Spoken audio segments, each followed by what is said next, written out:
Walter Rochelle was a friend of Lee's and of his late brother Monty. Rochelle says Lee Bowers was afraid to tell all he witnessed during the assassination. Rochelle told the explosive story to now investigative reporter Maury Terry in an exclusive interview in Dealey Plaza. He said he saw a car pull up. Two men get out of the car. They were carrying what appeared to be rifles. He said that one gunman apparently positioned himself either on their car or on a car. The other one, I don't recall where he said he was. He said he saw both men fire shots. He could tell by the smoke, the puffs of smoke that came from the rifles. You're saying that Lee Bowers told you that he saw both men fire? Yes, he did. Bowers also told his minister that he had seen more than he told publicly. In addition, legendary Texas journalist Penn Jones Jr., one of the first to challenge the official version of the assassination, says he also heard the complete Bowers story. He is the man who said he saw gunmen firing at the president from their hidden positions.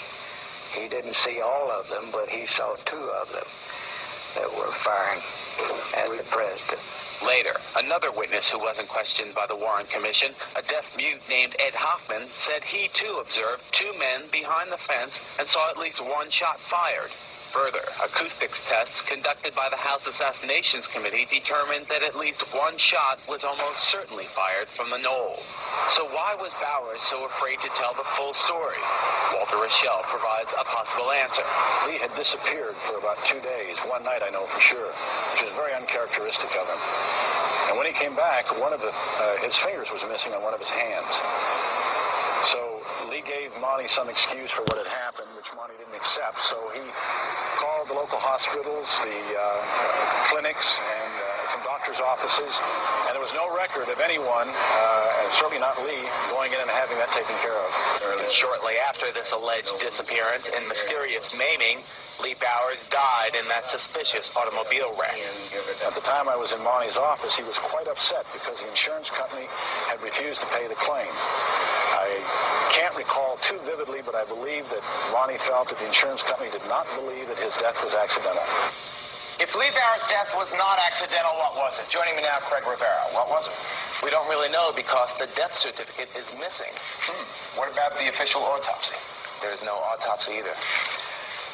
So if he didn't die by accident, did somebody kill this guy? It could very well be. And there's also some more evidence that backs up what Lee Bowers told Walter Rochelle. You mean about the gunman from the grassy knoll? That's right. 3 railroad workers who also saw a puff of smoke and heard what they thought were gunshots ran down to the area, the wooden fence behind the grassy knoll, and they found cigarette butts on the ground, footprints in the mud, and also mud on the bumper of a car. And that indicates that somebody could have stood up on that car overlooking the grassy knoll. That fence overlooking the knoll. Right. Okay, thanks, Ray.